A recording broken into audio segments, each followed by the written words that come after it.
Olá pessoal, boa noite. Sou Daniela Aragão, estou aqui hoje para entrevistar a cantora Fernanda Takai. Hoje é um dia especial porque as nossas lives costumam acontecer sempre às sextas-feiras, no horário de 19 horas. E estamos começando a mudar esse horário em função até da agenda dos artistas. Então hoje está agendado para às 18 horas. Marcos, seja bem-vindo. Estou esperando ela chegar, não consegui fazer contato. Leandro é meu parceiro, faz todas as programações visuais de todos os vídeos. Ai, chegou! Oba! Prontinho.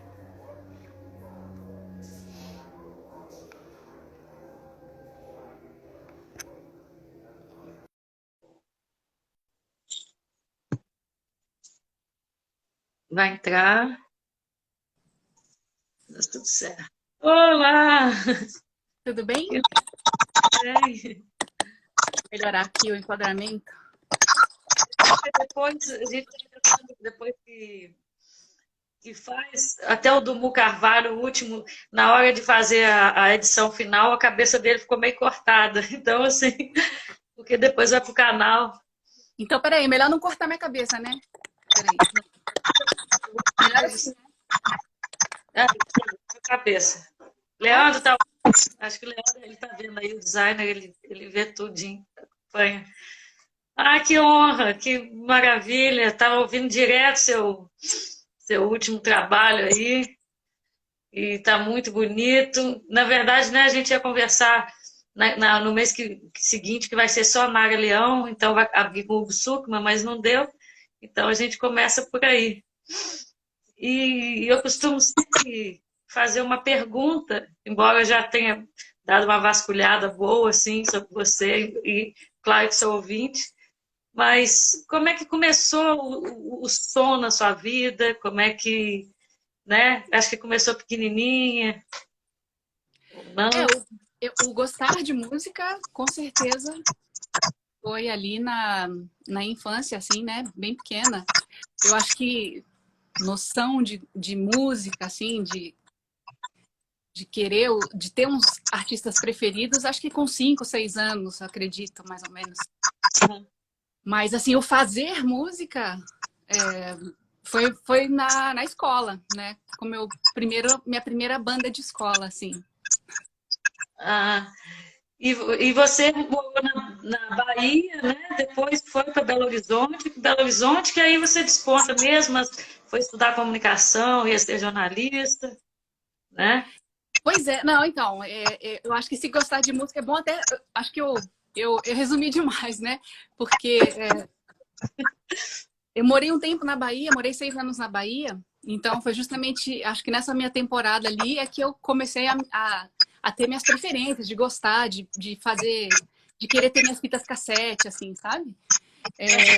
Aí depois eu vim para Minas e, e aí na escola eu já fazia uma aulinha de violão perto da minha casa. E começava a tentar fazer umas músicas e tudo mais. Então, eu achei ali na escola meus amigos que também gostavam de música, estavam aprendendo a tocar. E aí, através de um festival de colégio, é que a gente, né, entendeu que dá para fazer show, dá para fazer música.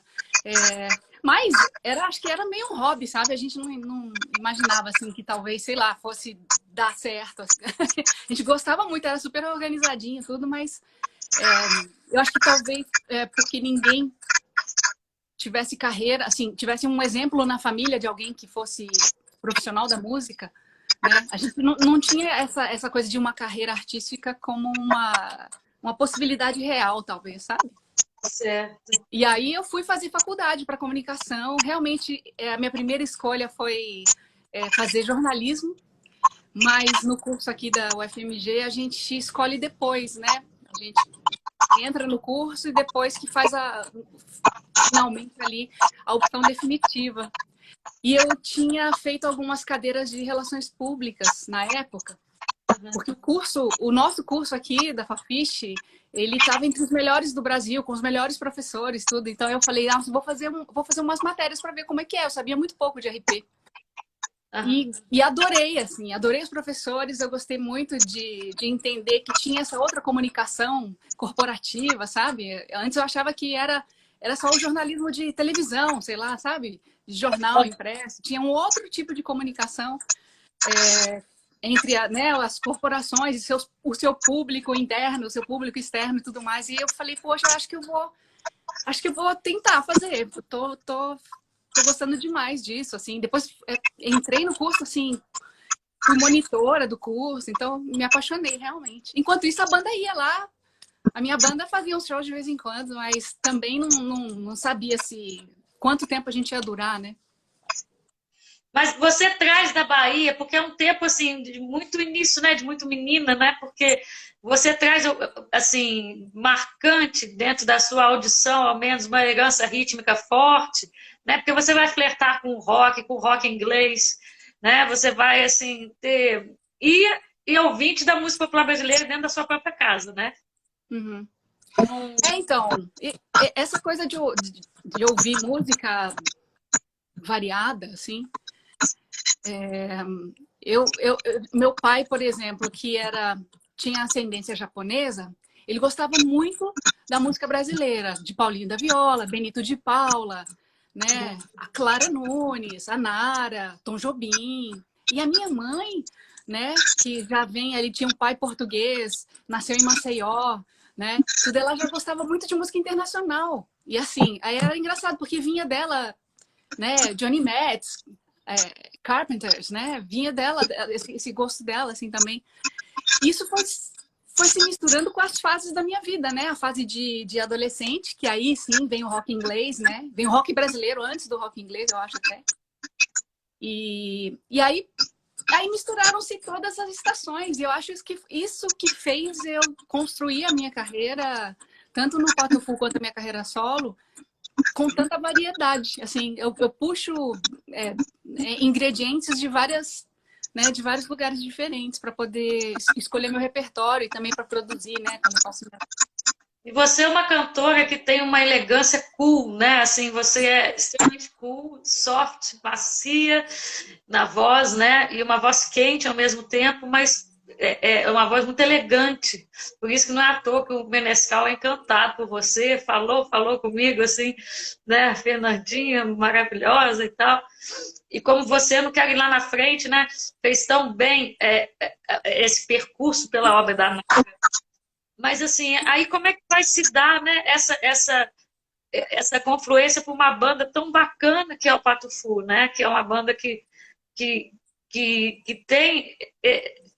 Você não precisa, você tem esse canto aí que consegue atingir vários públicos, né? É muito bacana. Bom, primeiro eu agradecer aí as palavras. É muito bom ser considerada uma cantora elegante, assim, porque eu escutei muitas vozes elegantes ao longo da minha vida, então, assim, eu acho que a forma como eu canto reflete muito do que eu escutei, o tipo de voz que me agrada mais, né, de repente. Então, acho que é normal, né, a gente vê nos artistas mesmo, falar, eu ouvia tal cantor, eu ouvia tal voz e acaba aparecendo, assim, né, no DNA, assim, no musical. E eu fico muito feliz do Menescal, né, me colocar nesse time dele aí, porque eu me lembro que no aniversário dos 50 anos da Bossa Nova, os Bossa Nova, né, originais, assim, ele, João Donato, Oscar Castro Neves veio para o Brasil também, o Marcos, tanta gente, o Lira, eles chamaram os Bossa Nova, digamos, da nova geração, gente que gosta de Bossa Nova, canta, e aí me convidaram, aí convidaram os Bossa Nova meio jovens, a Joyce, a Maria Rita participou também, né? Então, assim, isso demonstra, assim, essa acolhida desse time da Bossa Nova pelo nosso jeito de cantar também, né? Eu fiquei envaidecida, assim, quando recebi esse convite, e acho que isso estreitou a nossa relação. Então, a partir daí, eu com o Menescal e o Marcos, principalmente, que foram produzir meu disco, o Tom da Takai, a gente ficou muito próximo e a gente realmente achou muita afinidade.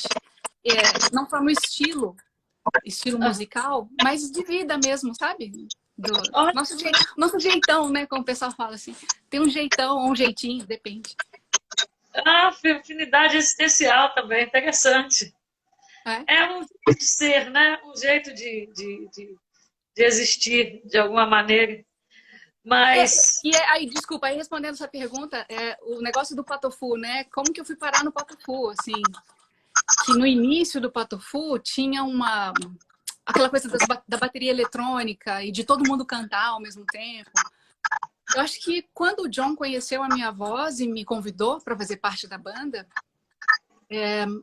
eu vim ser essa camada que faltava, porque tinha ele que cantava do jeito dele, compunha do jeito dele, o Ricardo também, que vem de outra escola, assim, já vem do lado de Elvis, ele gosta de Elvis Presley e tudo mais. E eu venho muito com o lado pop e o lado mais suave do pop, né? Sim. Você pensar que ali na adolescência eu estava ouvindo Sade Adu, Eurythmics, vozes femininas também, que, né, trazem esse jeito, assim. Então, assim, eu entrei para fazer pra gente somar e virar esse sanduíche aí de várias camadas diferentes. E aí, dependendo do disco, o Patofu soa mais de um jeito, né? Ou de outro. Há discos extremamente eletrônicos, há discos mais orgânicos, mas tem sempre uma viradinha, assim, que o Patofu traz para cada trabalho, sabe? Nunca é um som puro, assim. Então, isso acho que é a principal característica. Você se considera uma mineira, sim? Eu sou a amapaense mais mineira que tem, né? Agora, não conversou com o Beto Guedes, com o Loborges, com o Toninho Horta, com essa turma, né? Fernando Brant. É interessante que você, estando ali, tem... Né? Como é que foi isso para você? Não chegou muito no teu jeito, assim, essa Minas que fica tão caracterizada, né? Tão chapada às vezes. Eu acho até que essa Minas chegou mais tarde para mim, sabe? Porque na minha época de juventude ali, bem, bem novinha, mesmo morando em Minas, eu estava muito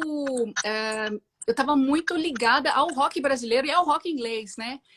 Então, eu só fui entender o Clube da Esquina e todas essas pessoas, e trabalhar, inclusive, com eles. Depois eu cantei com eles, cantei no disco, várias faixas, gravei com o Milton, Tony Horta. Outro dia a gente estava no mesmo lugar, no mesmo evento, comentando isso, assim, como que Minas Gerais tem essa cena que é tão variada e que às vezes existe um hiato nos encontros, mas eles acontecem. Você pode ver, eles acabam acontecendo, assim, é só uma questão de tempo.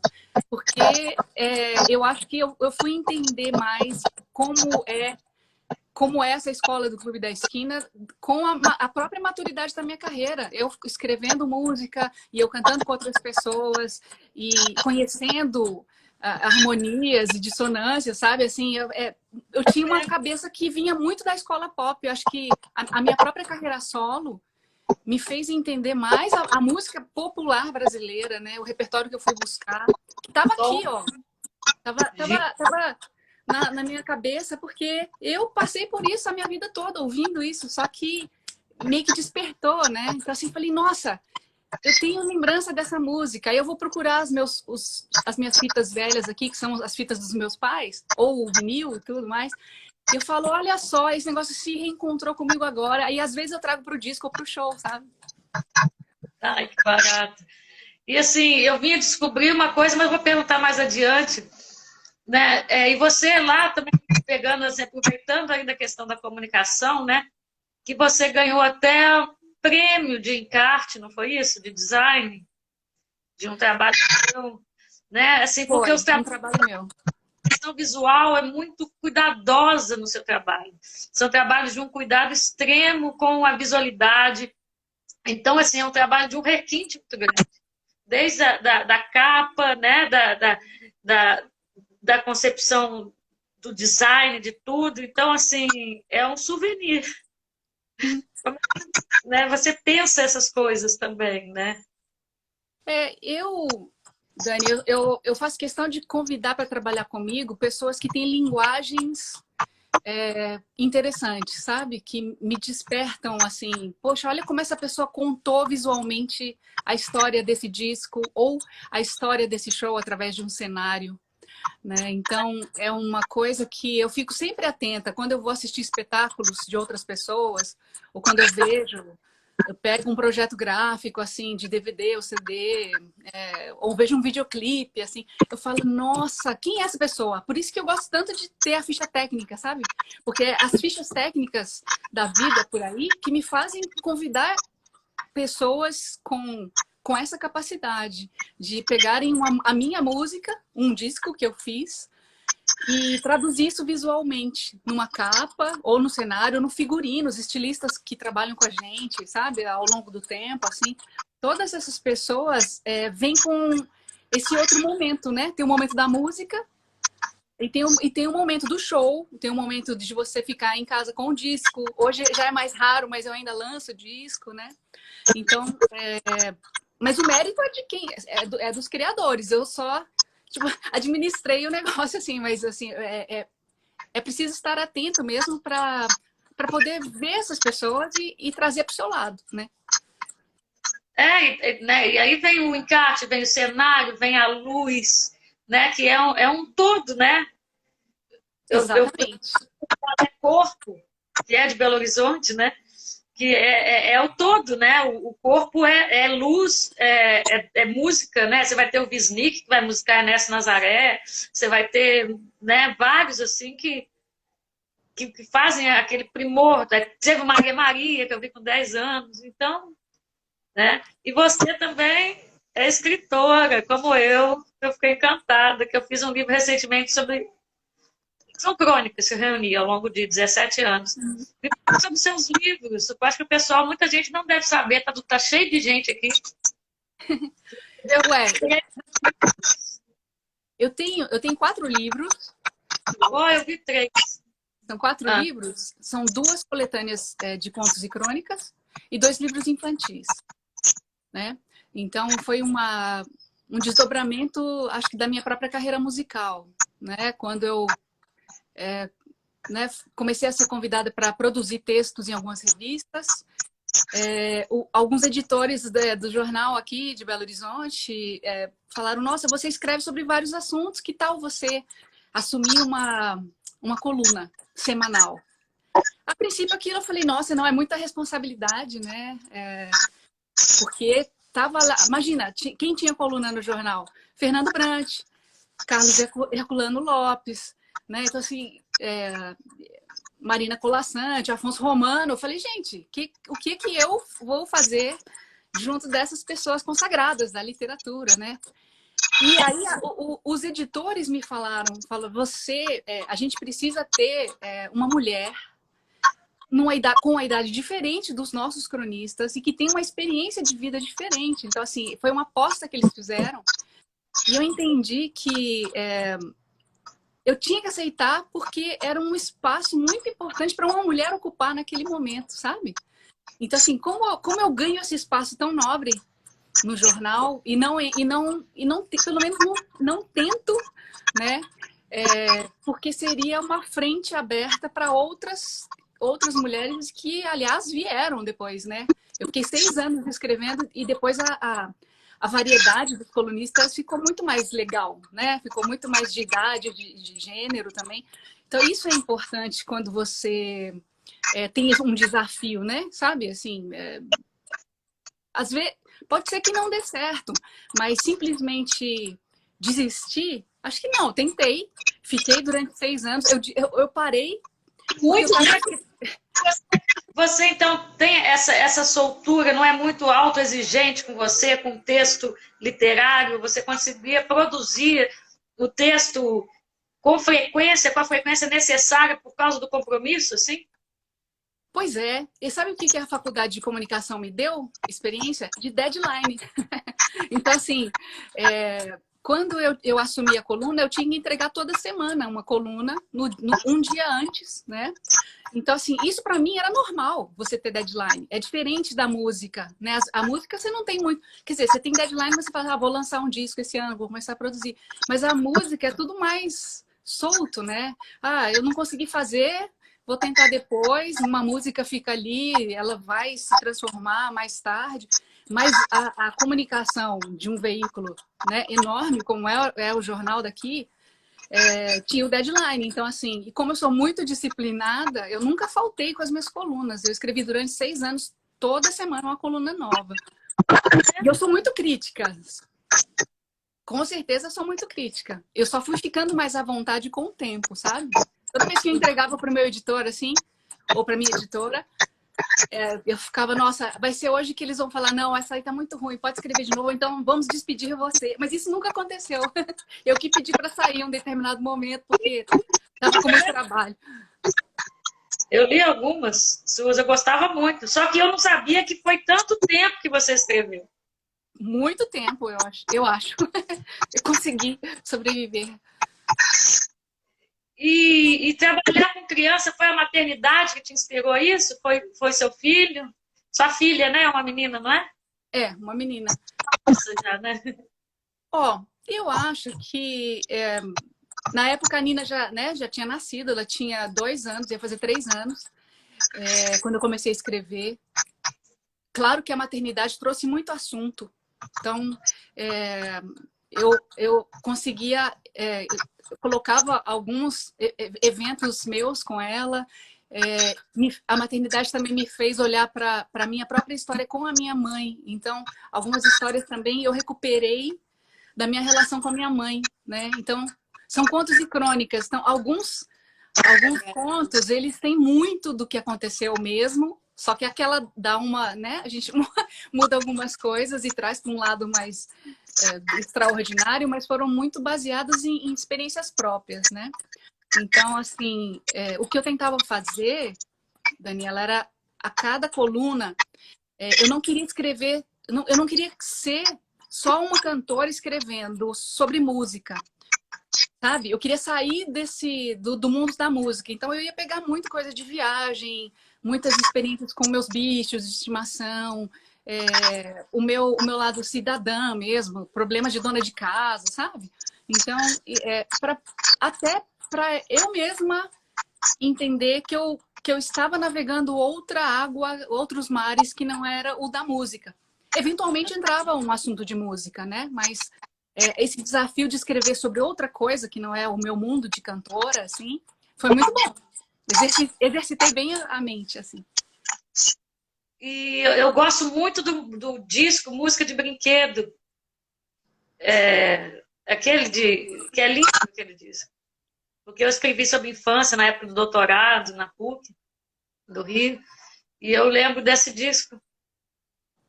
E é muito inventivo, né? Aí você traz todas essas experiências, experimentações, né?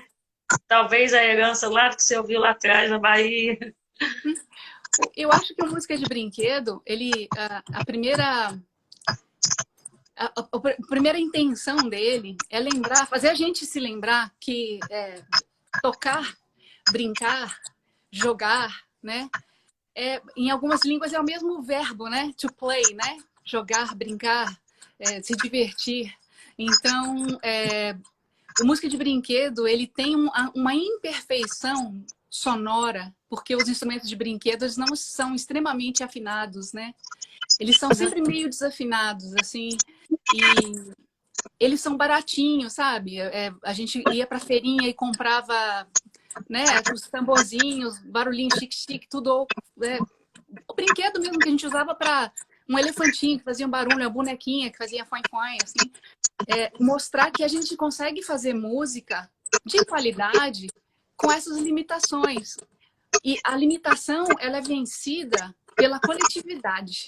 Então, o som de brinquedo, quando você junta todos os brinquedos, a voz das crianças e canções que são conhecidas das pessoas, né, desse universo que vem do pop, vem universo mais popular mesmo, no pop rock e do popular, Genival Lacerda, né?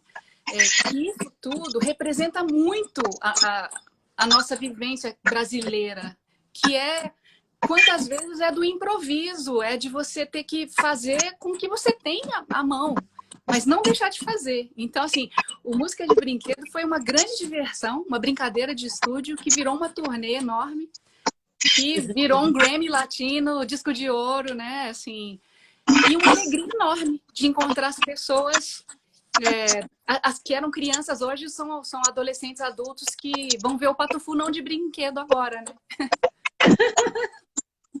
E os brinquedos, realmente vocês pegavam o quê? Feira, loja de brinquedo? Vocês iam pegando dos mais simples mesmo, né? Que apareciam, né? Patinho, né?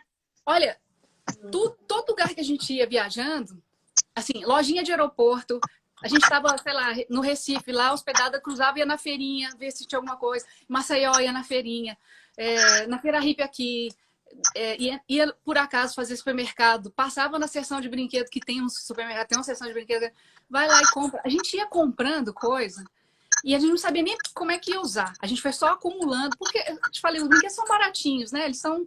Então a gente ia guardando em várias gavetas aqui. E no dia que tinha que fazer o arranjo de brinquedo, a gente tirava tudo das gavetas e falava assim, a gente precisa de um som assim. Aí, xilofoninho, né? Sabe? Um tamborzinho de plástico, aqueles microfones.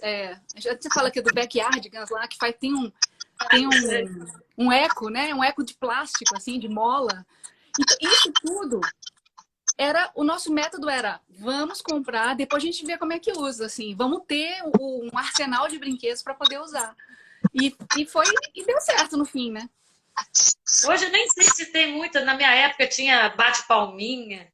Você deve ter pegado aquelas bonecas que falavam, que batia palma, que ria, a Guigui. Né? Sabe o que tinha? Tinha na época, a gente até separou para usar, acabou não usando. Aquele saco de risada, sabe? Antigo. Apertava um botãozinho e ficava lá, todo mundo rindo. Então, mas era tudo que todo lugar que a gente ia, que tinha uma seção de brinquedo ou de coisa que fizesse barulho, a gente comprava e voltava. Eu lembro que a gente foi fazer um show, aonde foi? Acho que foi Porto Velho, a gente voltou com um pau de chuva. A gente conseguiu comprar lá, numa lojinha lá, assim, né? E olha que coisa doida, eu esqueci esse pau de chuva na conexão em Brasília, eu esqueci lá. E aí eu voltei outra vez, fazendo um outro show, eu ia para algum outro lugar, eu fui no Achados e Perdidos e achei. Tava lá. O pau de chuva tava lá, guardaram para mim. Que legal. E eu acho que essa sua leveza também, ela te possibilita entrar nesse mundo infantil, né? Você fica mais maleável para entrar nesse universo, é menos enrijecido, né? Me veio isso na cabeça assim agora, né? E aí você fez também um outro, que é um espetáculo, que é o do Alice no País das Maravilhas, que é do seu marido, eu acho, não é? Então, assim, fez uma conjunção mesmo do universo infantil, né? A gente navega muito, eu acho, com espetáculos que eles podem ser apreciados assim por idades diversas, né? Uhum. Então, mesmo música de brinquedo, muitas vezes estão os adultos sem criança assistindo, né? Porque gostam do Patufu ou gostam querem entender como é essa experiência, né, do música de brinquedo. E o Alice, Aventuras de Alice no País das Maravilhas, do Giramundo, também é um espetáculo que ele tem... Você pode ter várias leituras, né? Tem uma leitura que pode ser infantil, tem uma leitura psicológica extremamente complexa, que até, eu acho, a gente só se dá conta com o passar do tempo, sabe? A gente entra em contato com Alice quando a gente é novinha, assim, e tem várias releituras, tem filmes, tem tudo. Mas quando você vai... Eu, por exemplo, que era a voz da Alice, e fiz músicas também para esse espetáculo, você pega o texto do Lewis Carroll e todas as coisas que vão acontecendo... Tem muitas leituras psicanalíticas, assim, eu acho, sabe? E você pode enxergar várias situações da sua própria vida dentro do espetáculo de Alice no País das Maravilhas. E o Giramundo conta essa história lindamente, porque usa várias técnicas, né? De bonecos, de projeção, bonecos de todos os tamanhos. Então, isso interessa muito a gente, quando a gente consegue fazer um espetáculo que ele rompe essa coisa, assim, ele é para que idade? Ele é para todas as idades, né? Em cada idade você vai aproveitar ele de um jeito, eu acho. O Lewis Carroll com Alice no País das Maravilhas é um livro aparentemente fácil, como você falou, mas o quanto de coisas, né, de discussões que surgem ali, de indicações, né, mas como que você usou isso para o universo da criança propriamente mesmo, né? Agora, e gravar Mara Leão? Eu queria muito que você falasse com... Eu acho que foi também, é projeto de Nelson Mota, né? A ideia inicial foi dele. Pessoal, eu vi alguém falando, meu som tá com ruído, é isso mesmo? Ou você tá me ouvindo bem? Eu tô te ouvindo. Eu tô te ouvindo, tá até melhor que no começo estava salpicando um pouquinho, agora não tá mais. Tá bom. O Nelson mandou uma mensagem para na época ela não era minha empresária, para uma amiga minha, produtora aqui, a Patrícia, falando: se você encontrar com a Fernanda, fala que eu tenho uma ideia, assim, quase uma obsessão, que é dela cantar o repertório da Nara, pra gente falar sobre Nara Leão. E aí respondi esse e-mail falando: nossa, adoro você, Nelson, a gente não tinha se encontrado ainda pessoalmente, sabe? Mas eu acho muito difícil uma cantora que tem uma banda. Eu nunca tinha pensado em fazer carreira solo, realmente, assim. Fazer um disco, né? Aí ele falou: não, vamos gravar umas músicas. Vem aqui, né? Vem aqui. Aí ele tava no Rio. Eu fui ao Rio. E fui lá. Falei: no mínimo eu vou conhecer o Nelson Mota, a casa do Nelson Mota, né? Vou me encontrar com ele. E aí foi muito legal, assim, porque a gente ficou conversando sobre a Nara. Ele não sabia que eu conhecia a Nara porque meu pai ouvia muito, né? Eu tinha discos dela. Era só uma impressão, assim. E a gente combinou de fazer umas gravações, escolher um repertório. Ele fez uma lista dele, eu fiz a minha lista também. E a gente escolheu algumas músicas para começar a fazer uma gravação. Então, gravei aqui em casa, eu, John e o Lulu Camargo, tecladista. E mandava para ele. E eu mandei, disse que fui por aí. E ele falou: que isso, um negócio maravilhoso, tá vendo? Essa ideia é muito boa. E aí a gente falou: poxa, tá, vamos fazer outra. Aí fomos fizemos 6 músicas. Só que até então, eu não sabia que eu ia gravar o disco, na real, né? Assim, a gente tava brincando de tentar fazer um disco, mas não sabia, não tinha gravadora, não tinha nada mais. Não tinha patrocínio, a gente tava fazendo sozinho. E aí eu contei pro Ronaldo Fraga que eu tinha feito 6 músicas do repertório da Nara. O Ronaldo ama a Nara Leão, né? Apaixonadíssimo. Ele falou: não, eu tenho um desfile que eu vou fazer dedicado à Nara, que é para daqui a... Ele tinha uma data redonda que ele queria fazer daqui a uns 3 anos, mas eu vou antecipar. Nós vamos fazer esse desfile próximo para São Paulo Fashion Week, assim. E aí fui lá cantar, né? Quando eu fui lá cantar na São Paulo Fashion Week, pronto, todo mundo queria o disco. Todo mundo queria. Perguntava assim: onde que vende? Não tinha, né? E aí... Sua, né? O seu cabelinho, agora tá mais curto, mas a sua maneira as suas roupas tem muito da Nara, assim, né? Não é que seja uma reprodução, nada disso, mas da elegância da Nara, de uma fase da Nara, que eu esqueci que era uma fase da Nara, início mesmo da Nara, 64, 66, 66, mas que é bem, disse que foi por aí o primeiro disco. Pois é, então. E foi justamente essa música que abriu esse meu primeiro disco solo também, emblematicamente. A gente pôs de propósito, né? Porque para ela foi uma coisa importante ela ter feito aquele primeiro disco sem ser o disco de bossa nova, né? Porque ela já tinha esse negócio da Bossa Nova, que ela, né, tava ali no início do movimento e tudo, mas o primeiro disco dela, ela vem com um repertório surpreendente, né? Então, quando eu falei, ô Nelson, eu vou botar Diz que Fui por aí para abrir meu disco também, porque é surpreendente para todo mundo que eu vá fazer um disco solo, né? Assim, ninguém pensava, nem eu mesma, assim. Então, a gente pegou... A bateria. É um escândalo de bonito. A gravação de Estrada do Sol é lindo. Eu cantei Estrada do Sol, mas é bonito demais, porque ela não perde o lirismo do Tom e da Dolores, mas tem uma densidade, mas tem uma linguagem contemporânea, que é você. Pois, o desafio nesse disco foi justamente trazer o nome da Nara de volta, com o repertório, principalmente, que ela brilhantemente selecionou ao longo da vida, né? Fazer uma seleção desse repertório que era maravilhoso. Então, assim, representar em várias fases, né? Ali, o que ela teve mesmo.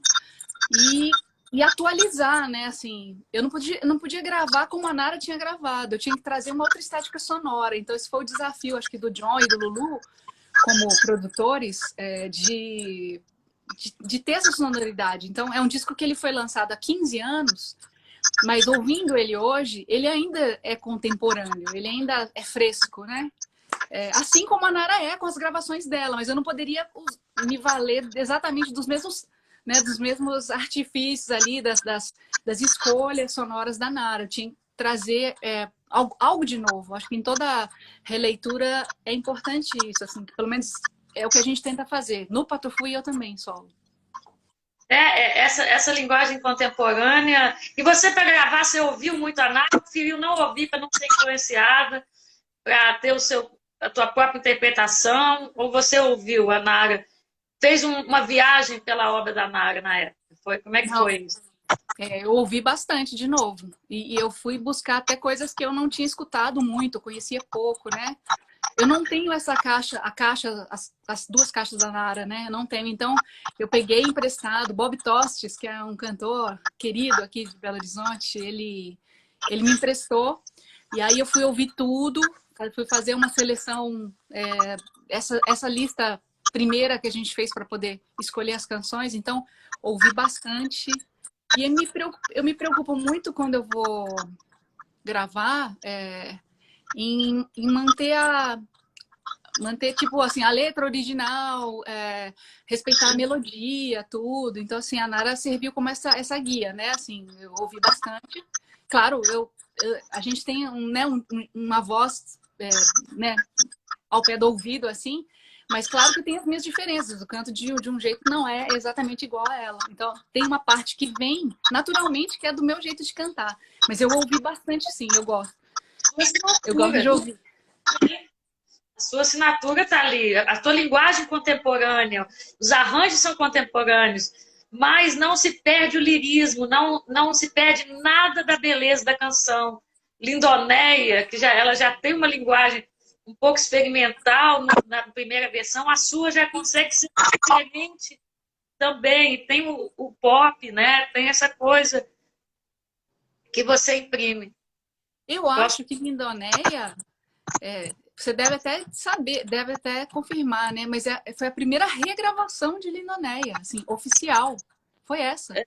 Sim. Ninguém tinha gravado Lindonéia.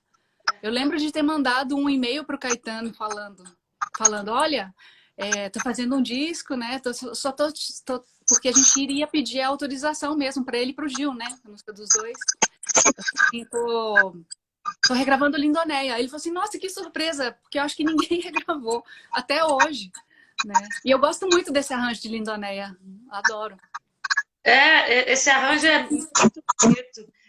E Luz Negra também, que você gravou, foi Luz Negra, que é lindo, Nelson Cavaquinho, né? Nelson Cavaquinho e Guilherme de Brito. Nossa, o disco é maravilhoso, assim, é primoroso o disco. Eu gosto demais, assim. E eu fui reouvir por causa dessa homenagem à Nara que eu vou fazer mês que vem. Então, eu falei, não, vou ouvir isso, porque é interessante que a Cris Delano fez um espetáculo, né? Sobre a Nara também, você sabe, né? Eu sei que ela fez, eu não tive a oportunidade de assisti-la. Aliás, eu conheço a Cris, ela é incrível, a gente já cantou junto, assim, algumas vezes. O dela, do lance da Nara, tem o CD dela. Mas eu só voltando uma curiosidade lá na escrita, você escreve ficção também? Contos? Sim, contos e crônicas. Crônica era o que era do jornal, mas conto é talento, hein? Então, mas eu fazia os contos curtos no jornal. E isso que era o desafio para mim, sabe? Porque eu tinha meia página. Então eu falava, não, eu quero. Eu até brincava muito assim com meus amigos escritores. Eu falei, gente, eu não sei mais se isso é conto ou é crônica, entendeu? E que existe até, né, uma discussão de algumas pessoas. Quando que a crônica vira conto? Então, assim, porque muitas coisas eu começava com um acontecimento, uma observação do meu cotidiano, só que eu jogava um elemento fantástico, sabe? Na coisa, assim. Aí eu falava, aí o meu editor falava, olha, você escreveu um conto, você tem um conto, né? Eu falava, beleza, então vamos, pode. Na real, eles falavam, você pode fazer o que você quiser na coluna. Eu falava assim, gente, mas é tanta liberdade, né? O que eu faço com tanta liberdade? E eu comecei acho que isso soltou mais, assim, minha própria persona, assim, sabe? Porque eu fui entendendo que o público também tinha um e-mail publicado, né, na coluna, então eu recebia muito e-mail dos leitores. Leitores até que não me escutavam. Tinha leitor que falava assim, não gosto desse estilo de música. Falava na crueza da vida, assim mesmo. Mas eu gosto dos seus textos. Eu falei, obrigada, que legal. Que bacana. E gravar o tom para você. Coragem, né? Então, quando o Menescal falou sobre o tom da Takai, que aí vem um... Aí foi o Menescal que me puxou, né? Tinha duas coisas. Uma, como eu tinha feito o disco dedicado a Nara, eu até, né, fiz um outro disco entre outros discos, aliás, né? Eu fiz um disco com Andy Summers, eu fiz um disco com músicas autorais e outras versões. Mas eu tinha um pouco... Eu achava legal do disco da Nara porque eu tinha feito um disco dedicado a uma intérprete, né?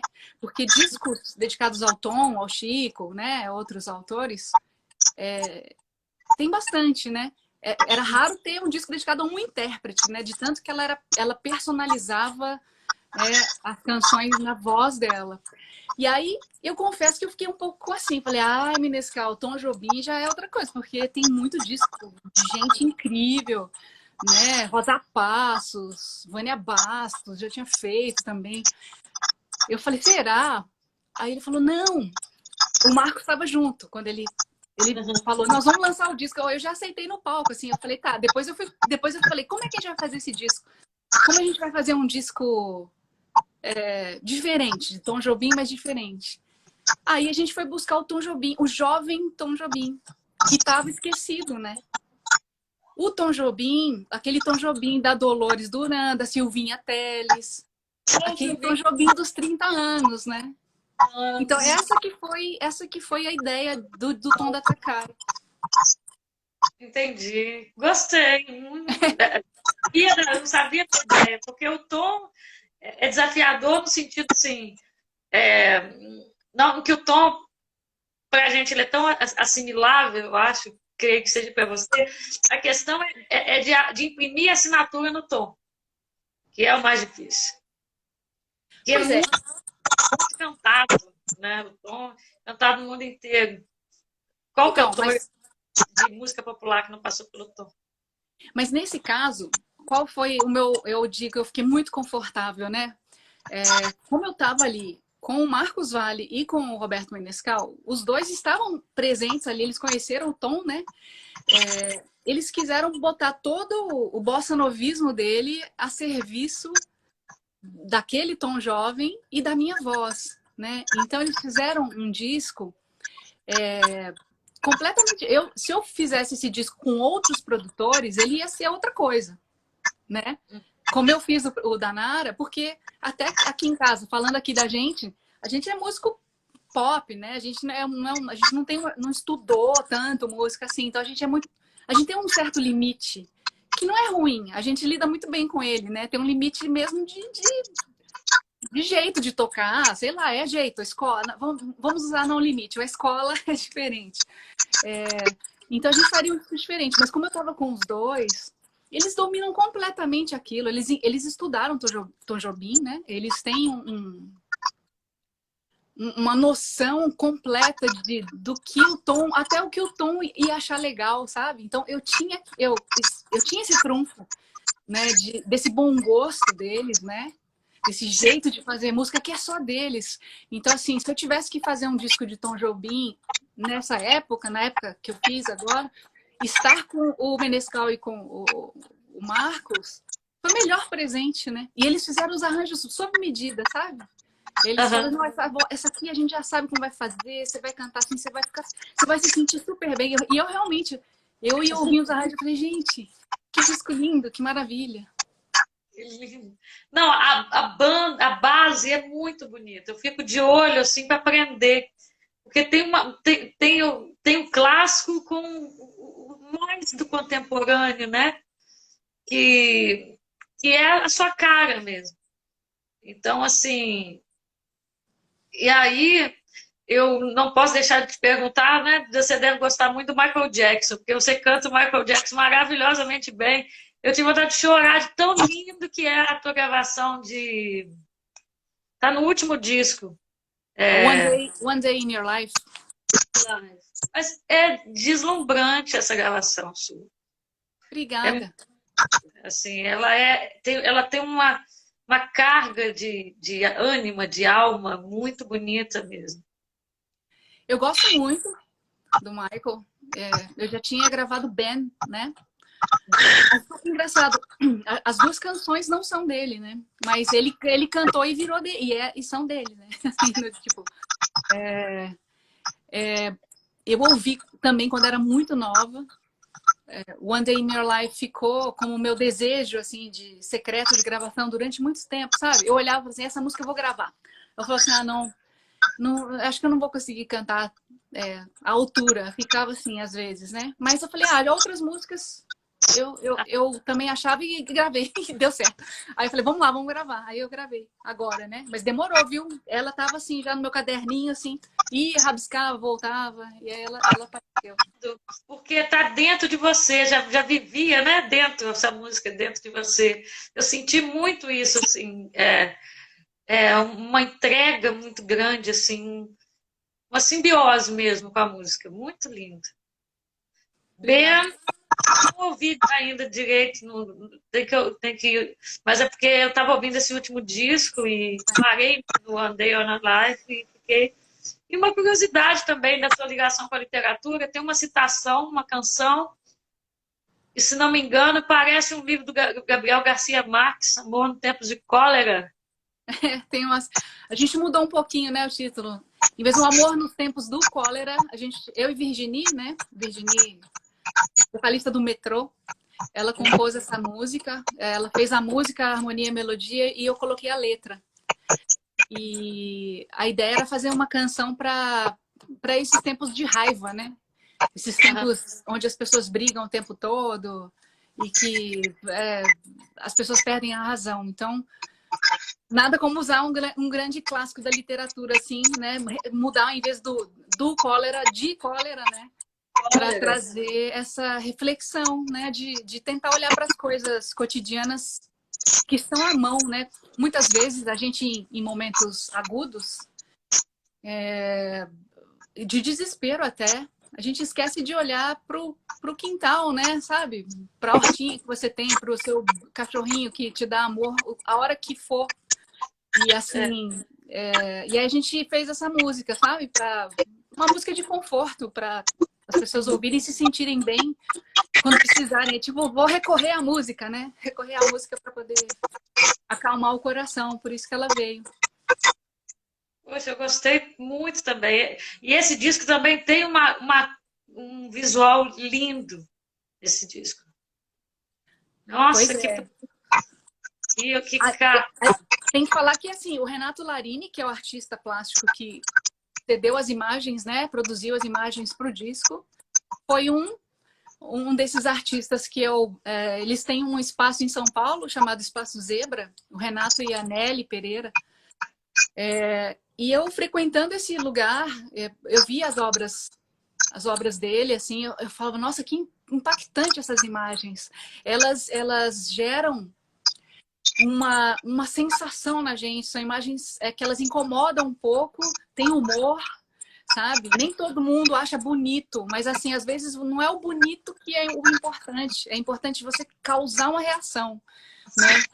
E aí, quando eu fiz esse disco durante a pandemia, assim, eu falei, nossa, eu acho que as imagens do Renato vão ilustrar bem esse momento que a gente está, assim, essas canções, esse alinhamento de canções, né? E aí ele topou, porque eu sei que a arte, essa coisa autoral, ela é sempre muito delicado você trazer ela para um momento de indústria, né?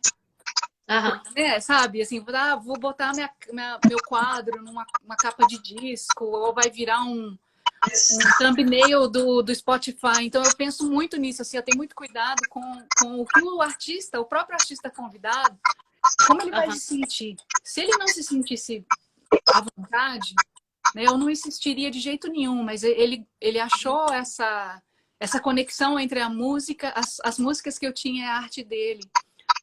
E aí, o que a gente tem para fazer com isso é botar isso dentro de um projeto gráfico que foi feito pela Ardi Design, que é aqui de Belo Horizonte, que foi a mesma, né, que ganhou esse prêmio de Red Dot Award Na Medida do Impossível, o mesmo escritório de design. É um trabalho lindo, luxuoso. E mesmo no micro, que eu não tenho CD, dá para ver bonito, dá para ver que a elegância do trabalho, o cuidado, a beleza mesmo do desenho, a cor.